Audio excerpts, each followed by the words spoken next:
When someone tells me just stay positive, I want to say, Off. there. The most underrated form of self-care is... RSVP no. Oh, Telling a friend if anyone can get through this, it's you. Ugh. 1. Crying in your car after a hard day. 10, 10, 10, a million. 10 out of 10. setting a boundary with someone. 8. 8.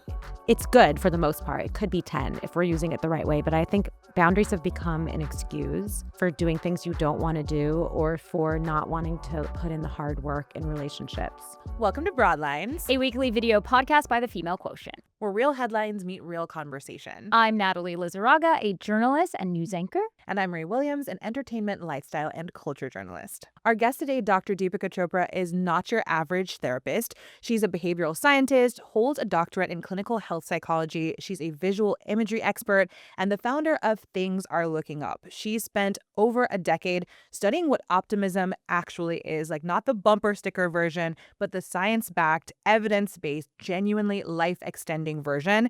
She was a recurring guest on the Today Show, and this year she released her debut book, The Power of Real Optimism. And we're going to get into all things optimism. Welcome, Dr. Chopra. Thank you. I'm so happy to be here. Thank you for joining us on Broadlines. You're kind of upgrade our spirituality today. I'm genuinely interested because I think, like a lot of millennials, I bought into manifestation and like a spiritual practice. And I'm very curious to see what of it is actually a science based and what it is like woo-woo from TikTok and what is actually going to like help me upgrade my life. You will be pleasantly surprised because I think it's not necessarily dispelling something in its entirety, but more like helping to give you the education and tools to use them in the right way. Which is exactly what we need. So diving right in, you've said that optimism is wildly misunderstood and that what most people think is optimism, like sometimes actually isn't. It's a watered down and maybe even harmful version. So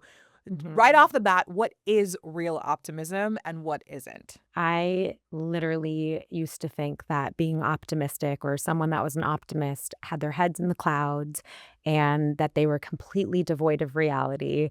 And one of my favorite stereotypes about an optimist that I still hear like today, and it's something I thought a long time ago. I don't think so anymore because I now know what real optimism is, but is I'm not an optimist, I'm a realist. And like as if they are, mutually exclusive and cannot exist together. And so visually, I think most people think of an optimist as someone that's like skipping through poppy fields and like humming and just experiencing bliss 24/7, a stress-free, worry-free life. They're always able to come up with a silver lining and they're looking at the world through rose-colored glasses. Like this is what we've sort of been sold. In reality, and what the science says is actually that a real optimist is someone who is really grounded in reality and someone who is mindfully and keenly aware of the roadblocks and the setbacks and the less than ideal situations that all of us encounter because as humans, none of us are immune to struggle. But the caveat is that a real optimist sees these setbacks as something that is temporary and something that they have the ability to overcome, even if they don't know how or when, but just that they will. And it's really more based on our personal historical resiliency. So every one of both of your hardest days that you've ever had, you're here and you've overcome them. And through that sort of perseverance and overcoming that setback, that's where we cultivate the optimism from. And there's this other piece of it that I think is really beautiful. And it's that optimism's actually, so it's really rooted in resiliency, but it's also rooted in curiosity. And so it's this idea of, whatever it is that you're experiencing right now, it's going to change. So we accept that. We know that. That's one of the hallmarks of an optimist is knowing that it's temporary, but also having this curiosity of like, I wonder how this will change. Not necessarily being grounded in the certainty that it's going to be better. That's great if you can get there, but we don't even need that. That's not what optimism needs. Just that like small seed of curiosity of, I wonder how this will change. That's optimism. So where does then the real optimism kind of end and toxic positivity begin? 'Cause I think you hear toxic positivity a lot too, but I don't know that I've ever really had it defined or figured out where it starts. Right. Toxic positivity is a trap that I think so many of us fall into in like almost a more automatic way. When we are using statements that fall into the trap of toxic positivity, whether it's with ourselves or with someone else that's sitting across from us that we care for, I think for the most part, we're coming at this with a good intention. And that doesn't always mean if you have the good intention that it is necessarily having benefit. I think that when we use toxic positivity type of statements, at best, maybe it's just not helpful, but at worst, it can be very detrimental. And so I say this because we are social creatures. We have a lot of empathy as humans, and it is sort of natural for us to sit across from someone and see them in pain and want to fix it and want to very quickly bandage it up and just say, everything's going to be okay. And we don't love seeing other people in pain, and I get that. And then the second sort of reason, again, I think with good intention that we might fall into the toxic positivity trap is ourselves. We don't like to feel discomfort. And when we're sitting across from someone that is experiencing something, again, because we are social creatures and we're empathic, our brain starts to come up with ideas and memories and possibilities of being in the same situation. And that is very uncomfortable for many of us. We don't have the practice to sit with discomfort like we should. And so we try to squash it very quickly with everything happens for a reason. We do this with our kids a lot. It could always be worse. And those type of statements are basically signaling to the person or to ourselves that how we are feeling is not only not valid, but it's not welcome. Yeah. And we should now, this person across from us that is feeling sadness or rage or fear maybe now feels embarrassed also on top of it, or there's no space for this, there's no place for it. And how could I be so selfish to be sitting here and even having this thought because this person just told me out of good intention, but that's just not what it feels like, that this could be so much worse. And so it causes the person to feel dismissed and to shut down. And if that happens enough times, that person or ourselves is going to sort of make that as part of their identity. And anytime a feeling comes up that doesn't feel good or is deemed negative, we tend to shut down and just say there's no place for this and how shameful I am to even think it. And I think why this is so dangerous and detrimental is because we were made as humans to experience the full range of human emotion. And so all these emotions, of course, exist on a continuum, but feelings like rage and grief and worry and stress and envy and jealousy, or all of these feelings, they're actually normal feelings. And we feel them as humans. It's just to what degree. And what we know about the research is that if you squash an emotion or you try to underneath a rug, you're not processing it. And that emotion actually, like you had mentioned before, you're actually taking away someone's ability for psychological resilience, and you're taking away the ability to cultivate optimism. I used to get it could be worse Yes, a lot. And one of the things I absolutely. used to say to people is like, if you're drowning in 16 feet of water and I'm drowning Right. in 60 feet of water, we're both still drowning. Like, and so I Yes. still have the feeling, even though it could be like a Right. worse situation. So I think that's like very important for us to remember. For all the women out there, for sisters, friends, best friends, moms, aunts, what are the 3 phrases we should not be saying when someone is going through something? I wouldn't say, hey, everything happens for a reason, or it could be worse, or I wouldn't even say, don't worry or don't cry. I would say, wow, this seems really hard right now. And I understand that this means a lot to you, and it makes sense why you would be feeling this so intensely right now. And I'm here for you. And I might even add, you've done hard things before, but I am here and it's okay. And I'm hearing that this is a really difficult time for you right now. And of course, I'm not the biggest fan of good vibes only. I think I don't meet a lot of people that just say that. I think that's more of like the bumper sticker or the pillows. It started to get to a point where it was sort of infiltrating our society as like, oh, only good vibes are welcome here. And I think people, whether that is how it was intended or not, and it was more just like, only your good blessings, which I think is fine. I think people were starting to interpret that like on a mass level as just be happy. Yeah. Just be Or happy. I think too, when people use it, it's like, don't bring your shit to me. Yes, And you're exactly. like, well, where am I supposed to go? Right. If you're Right. only into, because it's harder for them. It's Right. not about you. It's about them not wanting to Exactly. add anything else. Upwards of 80% of the time, people that are coming to you with a problem, a setback, their issues, anything, you know, they're not coming to you for a solution. They're coming to you to be heard. Kind of moving into manifestation a bit, because this is kind of my jam. So I really am interested to hear what you're going to say. Let's get to it. You coined the term evidence-based manifestation. And I think manifestation has become a really loaded word. A lot of people swear by it. Some people think it's just like magical thinking. Of course, like people think it's delusional. And like, then the whole like Delulu movement came about, which I definitely subscribe to. But what is the actual science on it? Like, what's the deal? I think the idea of it really does work, but I think a lot of people are using it incorrectly. And I think that for the most part, what I've seen, and I think people have caught up now, but over the last few years, I'm seeing a lot of this notion of, I ask the universe for it. And then I like look down and I wait for it to just fall into my lap. And I love that for people. If that's how it works for you, I would love to see that repeated over and over if that's really truly how it works for you. But that is from a, neuroscience point of view, not how this works.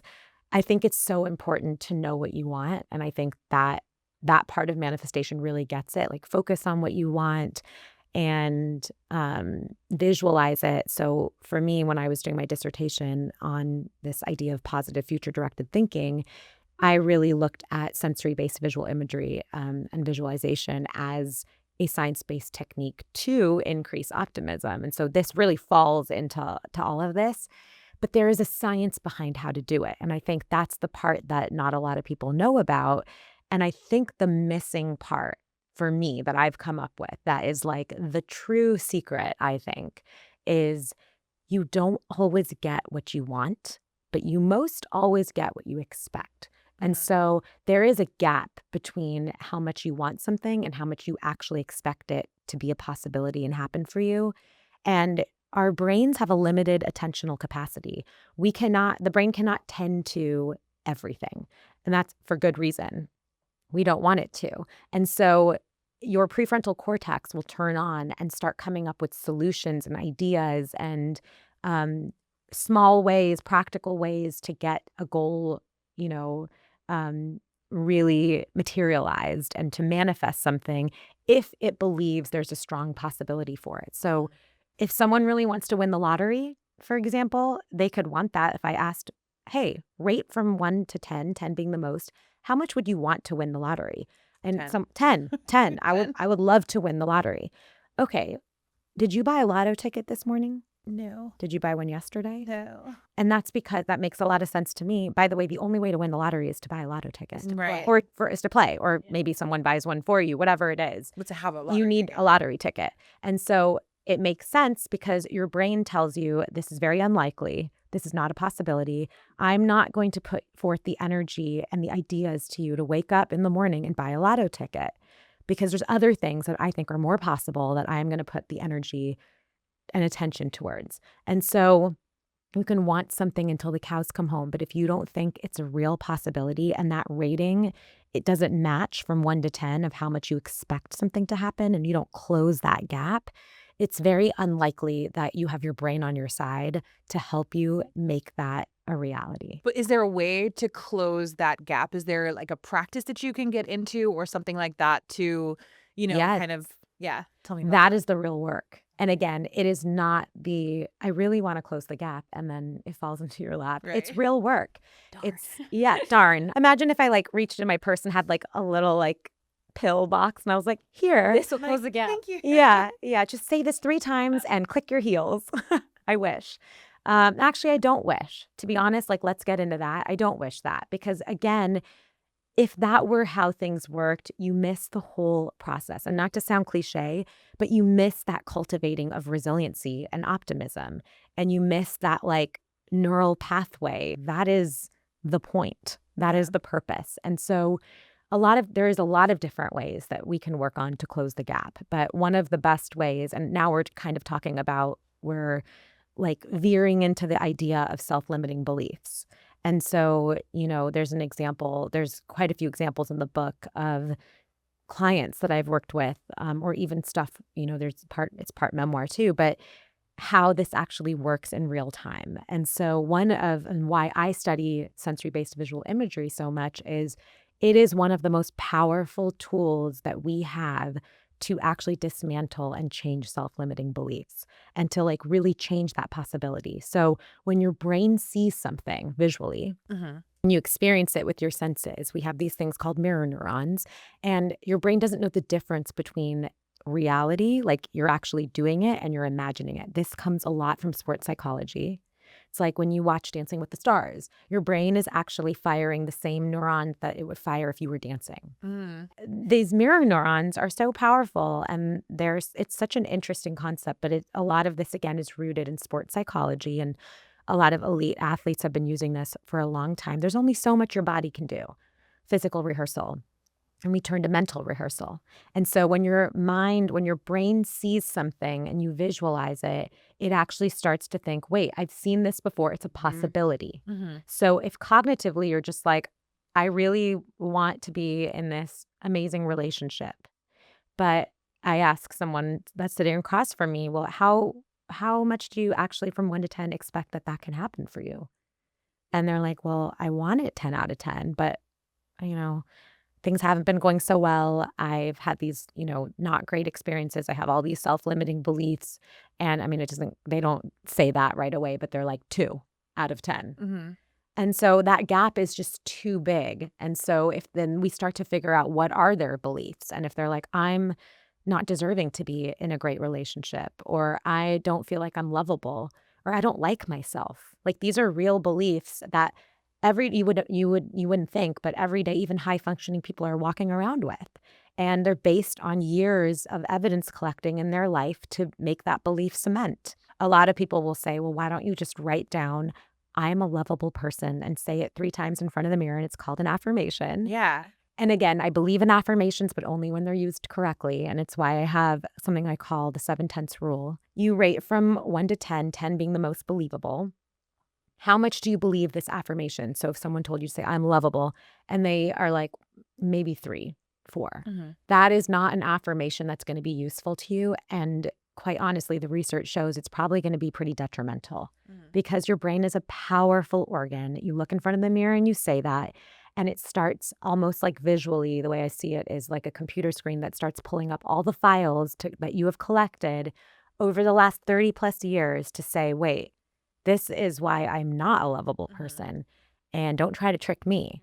And then you just feel shame about it, and it sets you back. And so a better thing to do would be to come up with an affirmation that is along the same lines, but that is believable. So what is one thing you do like about yourself? Just one thing.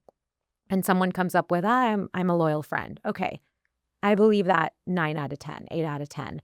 That is the affirmation that I want that person to use. And the interesting thing about the brain is if that is what you focus on and it's believable, your brain will seek out other evidence in your day-to-day life to make whatever it is that it thinks is true more true. So then you will start collecting other evidence, and maybe in a few weeks you have 3 or 4 other statements that you believe. And maybe after a little while, you can't say, I'm a lovable person and I deserve to be in a relationship. But you can't say the inverse of it either. Yeah. And you're working on sort of slowly softening or chipping away. And then at some point, you maybe can say, Yeah. I deserve love. And then you have a collection of other things that Exactly. you can also use that point to the I'm a lovable person. Because if you're Exactly. a loyal friend and Yes. You tell a great story, Right. and, people always come to you, people come to you for yes, advice, you're a great and you know those listener. things. Yeah, then it all I'm points to smart. that. I really am good at my job. I'm a great coach for my child's team. Whatever they are, you come up with all of these other collection of real, believable thoughts, and then you start coming up with even more. And that is what you're sort of the radio station you're tuned into. You start collecting even more. What would be an affirmation that you guys use currently or would use now knowing, and that you believe it like at least 7 out of 10? This wasn't something that I thought before having a child, but that I'm a capable mom. Yeah. And it's not too scary. Like, I'm capable. Like you said, you've gotten through the hardest things, and you're like, I never thought I'd survive month 1 through 3. And then Right. you're like, oh, now she's a toddler. It's easier. And you're like, wait, it's because of me. Right. And my right. husband, like, we're capable parents. I have a quiz in the book. Well, I'm a product of like the 90s, and I love a good quiz, like a 17 mag Same. Cosmo Yeah. YM quiz. And that's why I put a quiz in the book that is very much What like Spice that. Girl are you? Is that the Yes, quiz that's in the that's book? what it is. One of the things I think so interesting that comes out of it is a lot of people that think they are really optimistic end up scoring lower than they thought. And a lot of people that think that they are nowhere near being an optimist actually score a lot higher because we've all just been defining it incorrectly. But what I think is so interesting about it is a lot of times what we do is when a good thing happens or there's a win, we tend to look outside of ourselves and say, it just got easier, or I was at the right place at the right time, or I have a great team. Yeah. And then when something bad happens or a setback, we make it really personal. And we say, this was my fault. And I didn't show up in the right way, or I didn't do X, Y, and Z. And so it's interesting because an optimist is someone that is more, well, now I'm giving the whole quiz away for anyone listening, but a real optimist is someone who's able to accept their part in when things go well and personalize it. And at the same time, when things go south or the wrong way, they don't automatically just personalize it and make it pervasive.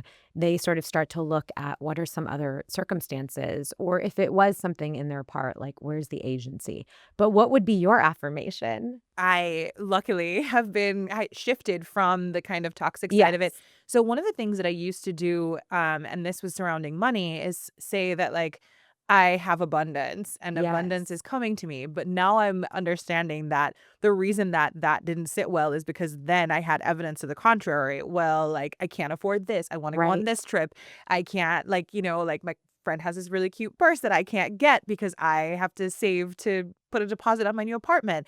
And I started shifting to things that I was good at. So I would make like a list of like things that like I was actually good at instead I love when this. it came to money. So Yeah. I started saying like I'm actually good at doing money diets, Right. savings diets, or like spending diets is what I would call them. Yes. Because like I child of the 90s again. I love like a good challenge. Yep. And so if you put something in challenge form for me, like a spending diet, and it's Yes. like 3 days, like I'm good at doing spending diets. Yeah. I'm good at, putting aside this. And so I started doing those instead, and I found that worked better. But it's also interesting that you say, the blame when things go the other way, because, once I felt like I'd manifested a lot of the things that I'd wanted and they come to me, the relationship and all of that, and my life got super crazy and I didn't have time to sit and manifest Right, and do right. those things anymore, I started to panic that all of the things were going to go away because I was no longer fulfilling this spiritual practice. And so I wonder if that's part of Did they go away?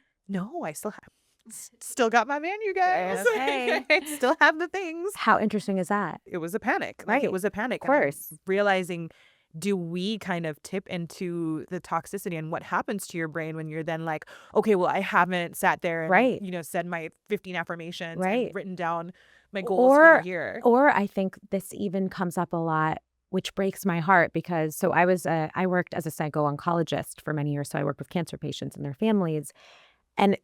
Or even like something like at the start of the pandemic, I had so many clients calling me right at the start, when it was like lockdown and nobody knew anything. And they were just like, I am riddled with worry, or someone that has a cancer diagnosis, just coming to sit across from me. And it's heartbreaking to be like, I've been practicing, all these different modalities and seeing different practitioners. And they're basically like, you have worried so much about your kids and you have so much anxiety, like those thoughts have caused your cancer. And like, if I have this sitting across from me, if I like actually I'm worried right now because this is scary for me, obviously. But if I like am too scared about it, then it's like, I'm going to create it more. Yeah. And it's I that feel that same way. idea of Yeah. like, if you let a worry thought Yeah. in, then like your thoughts become a reality. And if you let it in, I mean, that to me is the part where if not practiced correctly, manifestation and just like people's interpretation of it can be really dangerous and detrimental. And I've seen it firsthand in my practice before, especially when I was working with oncology patients and their families. And I think something that I've really accepted, is while I was writing this book, like a couple months into the manuscript, myself, like while I'm writing this book on optimism, I went through the darkest and hardest and most helpless time in my life. My small child, who was 2.5 at the time, was given a very, very rare medical diagnosis, 2 in a million, and just chalked to bad luck. And our whole lives changed and literally leveled me in every possible way. And I felt like I had no access to hope at all. But coming out of that, and I'm still very much living in the uncertainty of we have no idea what the future holds because there's just no data. But coming out of that and having to use these tools in real time while I'm writing this book, while I'm literally in the darkest, worst time of my life and felt no access to it, but literally had to force myself through. And it kept me staying engaged and it kept me showing up. And also there's a part of it where you just have to. But I have come out of it now with, number one, really bad things sometimes happen to really good people.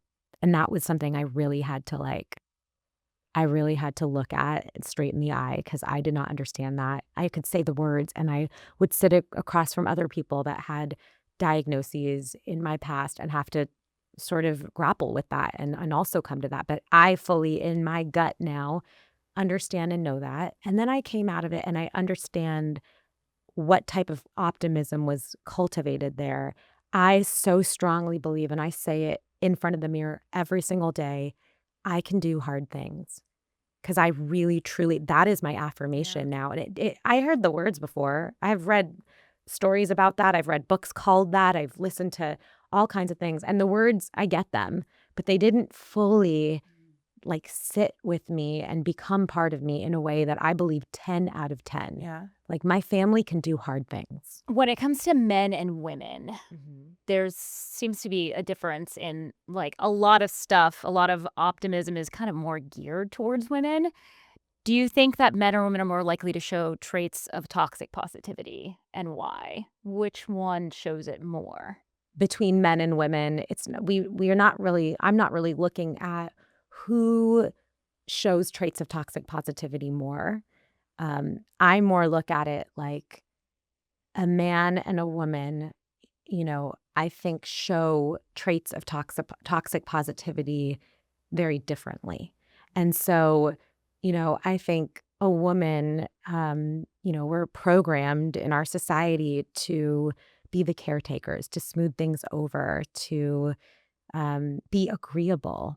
And I think men are also programmed in our society to have their shit together and to provide and to keep moving forward. And so it looks more like avoidance for men, I would say. And we're speaking generalizations here, of course, but it looks more like avoidance and like just keep going, I don't have time for that right now. Like put a lid on it. And for women, it's much more like, how can I make this a more comfortable experience for everybody else? And don't worry. I want to make sure I am alleviating the worry from you and for myself. And so it's not about who falls into the trap more. I just think what we really should be looking at is how are they displayed differently and how does it sort of, how does it manifest in both men and women? I normally don't bring in like personal things, but I recently had one of my friend's husbands pass away like 3 weeks ago. I'm so sorry. He was 39 and he has a 5 and a 6-year-old. Oh. I'm going to cry again. And in those situations, there's no optimism. Right. It just seems too dire. Right. I just couldn't understand where I'm supposed to see brightness in all of this. You're not. But I want to be there for her. So Right. how does that work? I think probably what is the most helpful right now and the most valuable is to just let her come undone with you.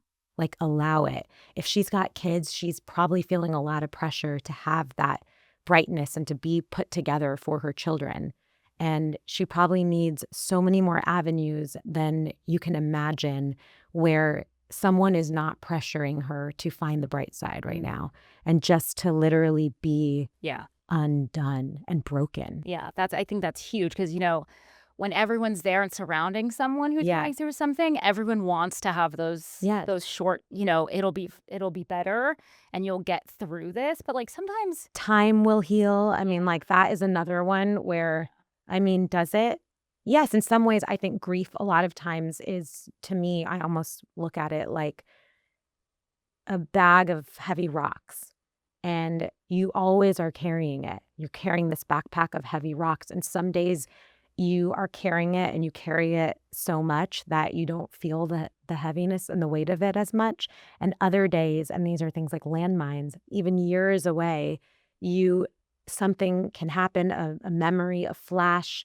You see something, you listen to a song, whatever it is, someone says something, you just have your own thought. And all of a sudden you're so weighed down by the bag of rocks that you can't even stand. Yeah. And so I think things like time will heal, again, is a phrase that I just would not say.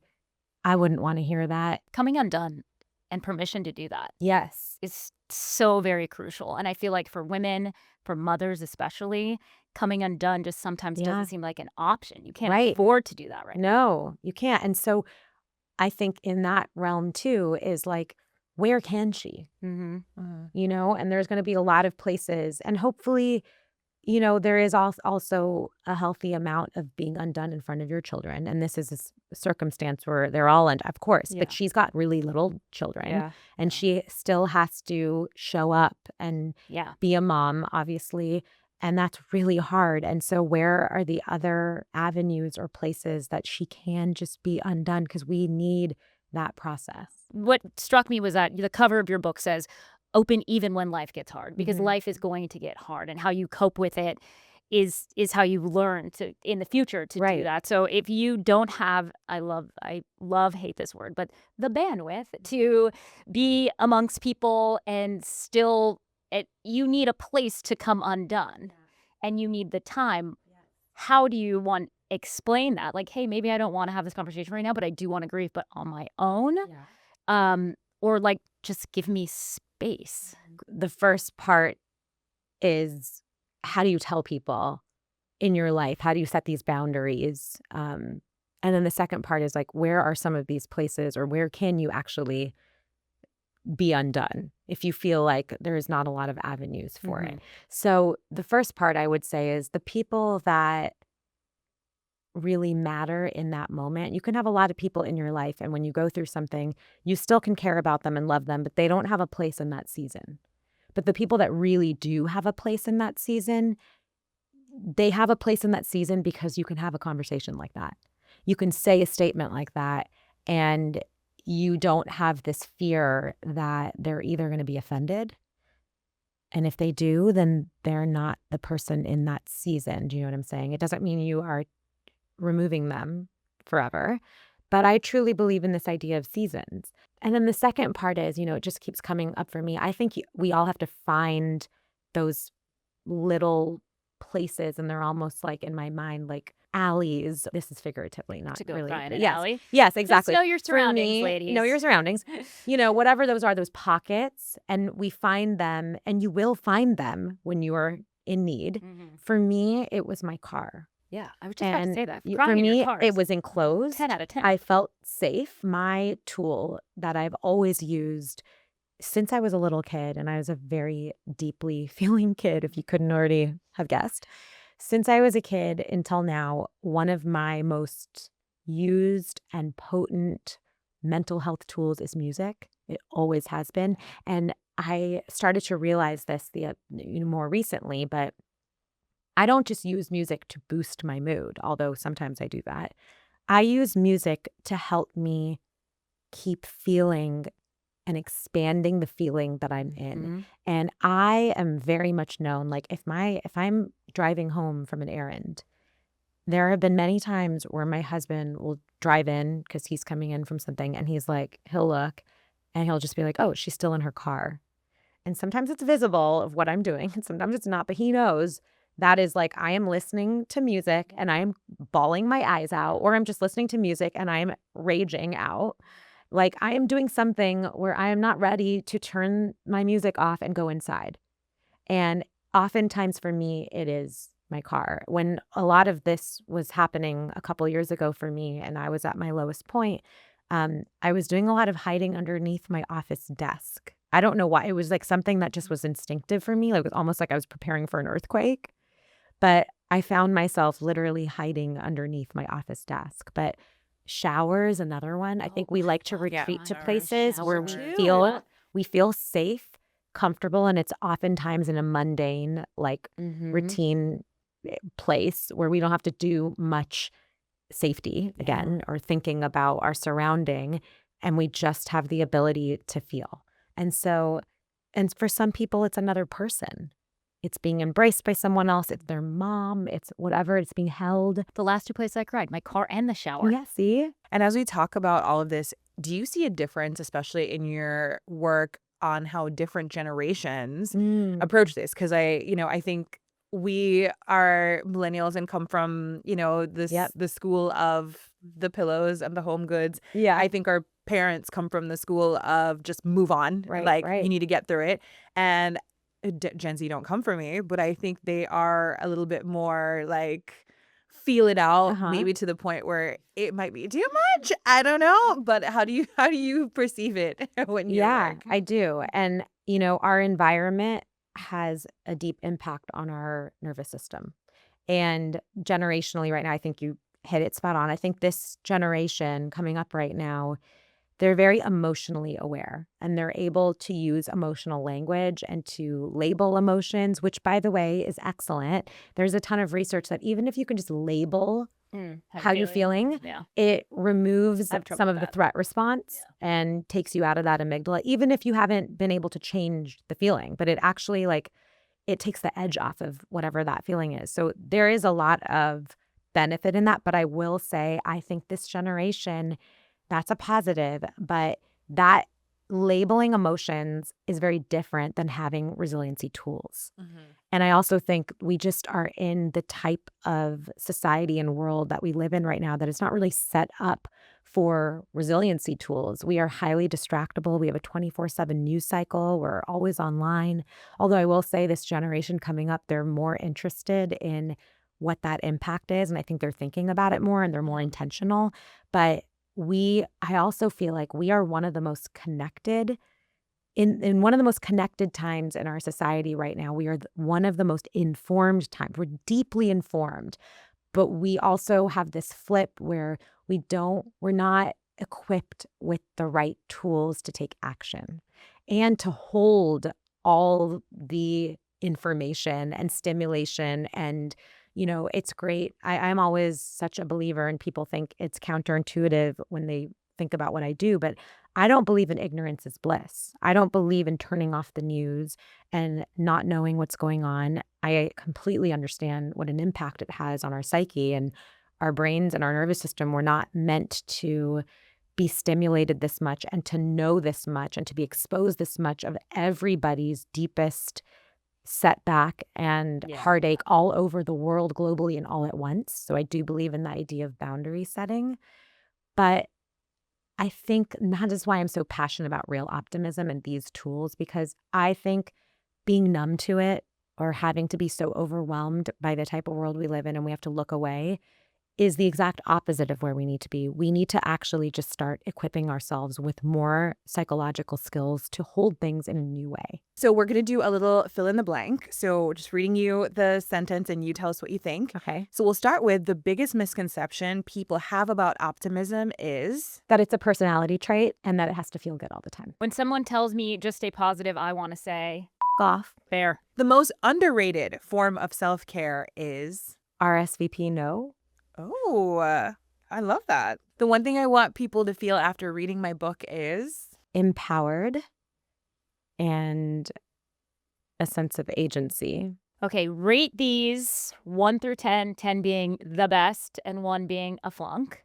Okay. A $90 candle marketed as self-care. I'm going to say 3 because there's like, some aspect of the placebo of it and bringing you joy. If it brings you joy, go for it. But 90, gosh, what a ripoff. A $3,000 weekend wellness retreat. Is it in Europe?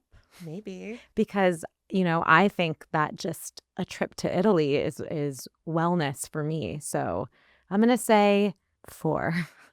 Telling a friend if anyone can get through this, it's you. 1. Setting a boundary with someone. 8. 8. It's good for the most part. It could be 10 if we're using it the right way. But I think boundaries have become an excuse a lot of times for doing things you don't want to do or for not wanting to put in the hard work in relationships. Crying in your car after a hard day. 10, 10, 10, a million. A million? 10 out of 10. Quitting a job without another one lined up because it was destroying your mental health. 8. Telling yourself everything happens for a reason to get through something hard. 1. A vision board. 7. Okay, good. Because that's my jam too.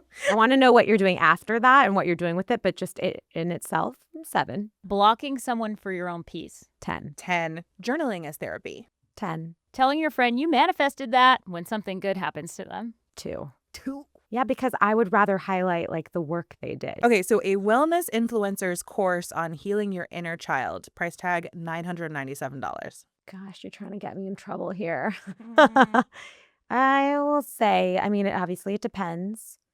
If you have the money, I think healing your inner child is some great work. I think you can get it for a lot less than that. So I will just say 4 because I'm being a little nice. Taking a mental health day. I'll say 8, but I also think this one becomes misused often. Someone diagnosing a medical condition via TikTok or AI. I'm going to give that a 6 because I think you should be cautious. But I also think that there are some AI platforms that even my most trusted friend doctors use, and they can be pretty good if you are prompting it in the right way and you have real data to plug in. I think TikTok, I'm going to say less. But I think if you have a good AI and you get it corroborated or come in, I've heard of so many stories of people coming into their doctor's office being like, I plugged all this in. It is telling me or asking me, like, should we look into this? And it's actually been helpful. Yeah. Saying I'm choosing joy today when life is genuinely hard. I'm going to give it a 5. I think for me, the biggest part of this conversation that I'm definitely going to take home is actually realizing what optimism is that I have been already practicing versus what I think it's supposed to be and therefore try to do. So knowing that, me realizing that a situation is shitty sometimes and living in that and realizing that I've survived things before and looking for evidence is actually a form of optimism as opposed to just being like, things are great. Well, thank you for coming in and talking to us. It really, really got the wheels spinning in my head, especially being a mom and figuring out how I'm supposed to be that safe space that you said, like a safe space for my daughter. And that makes your mind work a little better. So I think that like knowing that there are small ways that we maybe don't think about, crying in your car, crying in the shower, or releasing things that can kind of reset our nervous system will give us a more clear head and a more positive take on what is going to happen. And it doesn't always have to be rainbows and butterflies, but it could just be like, this is for now and it's not forever. Exactly. And I love that with the piece on bringing up your daughter, because I think that those small moments, obviously, like, we're not trying to show our kids everything. We have to have some form of, boundary. But I think showing our kids, like, I'm regulating my system right now is an important tool and skill for them to learn. And they learn through modeling. And so if mommy's in the car crying to music for a little bit and then she comes out and she's still okay, but she needed that moment, I think that is something like that is only valuable for them to be able to learn that they're going to need to take moments to also regulate. Yeah. Taking the moments and, like you said, our earlier conversation, coming undone is perfectly okay. Yes. And I hope that We'll look at optimism and toxic positivity and kind of all of the ways that we manifest and just really take a deep dive into our practice. Of course, we can also look into this book, The Power of Real Optimism. So thank you again for being here with us, and we'll see you next time on Broadlines. Thanks. Thanks for tuning into this week's episode of Broadlines. A production of the Female Quotient, filmed in Los Angeles. If you liked this episode, and I know you did, make sure to rate, review, and subscribe. If you have a question, maybe a work question, or you have an idea for an episode, DM us at Female Quotient or leave a comment to get the conversation started. hit that follow button while you're there. See you next week.